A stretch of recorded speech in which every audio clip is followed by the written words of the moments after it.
நெஞ்சில் நிறைந்தோர்க்கும் நெஞ்சில் நிலைத்தோர்க்கும் புலவர் அப்துல் நாசரின் அன்பு வணக்கங்கள்.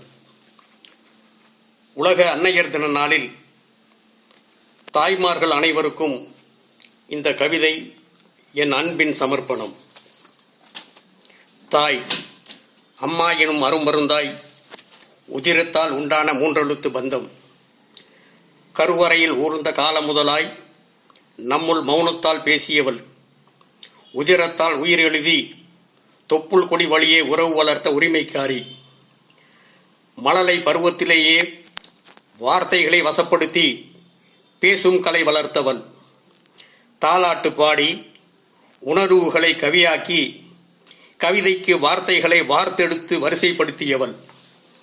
செம்மொழி தமிழை தன் செந்நாமுலையில் உச்சரிப்பால் நம் செவிகளுக்கு புகட்டியவள். வெண்ணிலவை தன் விரல் கொண்டு சுட்டிக்காட்டி குரல் கொண்டு பாட்டெழுதி கிண்ணத்து பால் சோற்றை நம் வாய்க்கு ஊட்டியவள். வருவாய் குறைந்தாலும் வெறும் வயிறோடு தூங்காமல் நாம் இருக்க, ஒருவாய் சோறு தனக்கில்லாது போனாலும் நமக்காக விட்டு கொடுத்தவள். சோகத்தை தனக்குள் சொந்தமாக்கி கொண்டு சோகிதத்தை நாம் காண சோகச் சுமைகளை தன் நெஞ்சில் சுமந்தவள். சங்கெடுத்து பால் ஊட்டிய நாள் முதலாய் சங்க தமிழையும் ஊட்டியவள். நம் சந்தன மேனி செலுத்திட சந்தன கட்டையாய் தன்னை உரைசி கரைத்தவள். ஆற்றுக்கு நீரழகு, நதிக்கு கரையழகு, அன்னத்தின் நடையழகு, வண்ணமயில் தோகை எழிலழகு, புள்ளிமான் துள்ளல் தனியழகு, புள்ளினத்தின் சிறகழகு, அஞ்சுகத்தின் மூக்கழகு, அமைதிப்புறா இறக்கை எழுகின்ற ஓசை எழிலழகு, கருங்குயிலின் குரலழகு, கார்முகில் நடையழகு, இவை அத்தனையும் ஒரு சேர அமைய பெற்ற என் கண்மணியே, பிள்ளை கனியமுதே என பாராட்டி சீராட்டி தங்க தமிழெடுத்து தாலாட்டு பாத்தொடுத்து கண்ணின் மணியென தன் கண்களில் பொத்தி வைத்து தவளும் தென்றலாய் தழுவிடும் நல்லுள்ளம் தாயுள்ளம் தானம்மா. தொன்று நிகழ்ந்தது அனைத்தும் உணர்ந்து சூழ்களல் வாணர்களும் இவள் என்று பிறந்தவள் என்றுணராத இயல்பிடலாம் எங்கள் தாய். தாய், தாய்மண், தாய்நாடு, தாய்மொழி, தரணியே வெல்லும் ஆற்றல் இதை தவிர வேறு எதற்கும் இல்லை. தாயின் பாசம், தாய்மொழியின் நேசம், தாய்மண் வாசம், இவை வாழ்வின் பெருமை கூறும் வாழ்வியல் தத்துவம். கற்றுத்தந்த தாயே, பேனாமுனையில் எழுதியதை நாமுனையால் பேசுவது யதார்த்தம். நீ நாமுனையால் எழுதியதை இன்று பேனாமுனையால் பேச வைத்த பெருமை தாயே உன்னையை சாரும், தாயே உன்னையை சாரும்.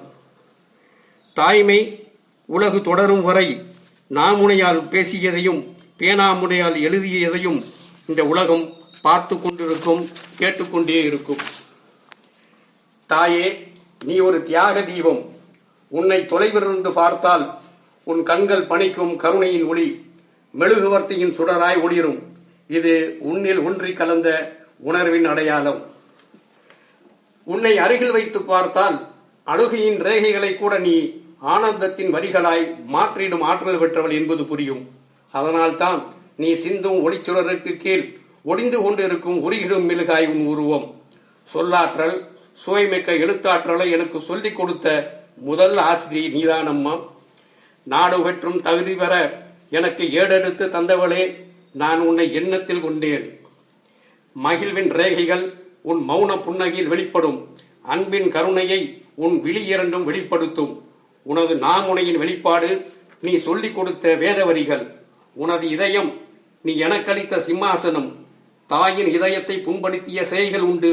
சேய்களை புண்படுத்திய தாய்களை யாரும் ஜகத்தினில் கண்டதில்லை. புண்படுத்தல்களை கூட உன் புன்முறுவல் தரத்தால் புறந்தள்ளி பழக்கப்பட்டவளே, இது நீ பெற்ற தாய்மையின் தவமா, நான் பெற்ற தவத்தின் பயனா? உனது நெற்றி சுருக்கம் சிந்தனையின் வெளிப்பாடு. உன் முகச்சுருக்கம் கவலையின் ரேகைகள் அல்ல, நீ கற்றுத் தேர்ந்த ஞானத்தின் முகவரிகள். உனது சொற்கள் நீ கற்றுத் தேர்ந்த ஞானத்தின் கருப்பொருள். உனது மௌனம் 1000 அர்த்தங்களின் அச்சய பாத்திரம். தாயே, என்னை நீயும் உன்னை நானும் அறிதலும் புரிதலும் நம் இரு துருவங்களின் மௌன பரிமாற்றம். நெஞ்ச பேழையில் உனது நினைவு பிரவேசத்தில் தாயே நீ பயணித்த பாதையில் தெரிவது நீ பதித்த பாதைச் சுவடுகள்.